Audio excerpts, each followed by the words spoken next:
Ayun. Ito, pakita ko lang sa inyo ang sanhi ng poor maintenance. Ayan. Makina to ng Chevrolet Cruze. So, kung mapapansin nyo, pakita ko sa inyo yung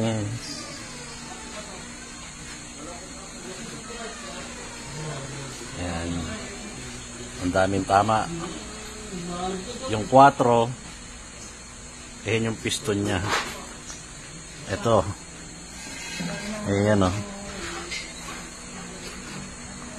Muntik nang mawasak. At muntik nang mabutas yung block.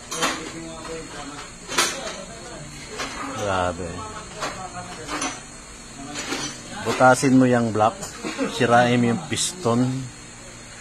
Ewan ko na lang kung anong nangyari sa ganito at nagkaganito tong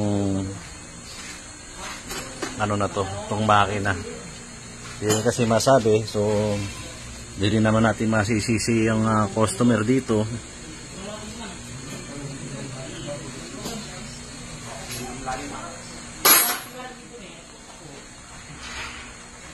Grabe no mga brad. Ano na to, palit na to ng isang buong makina.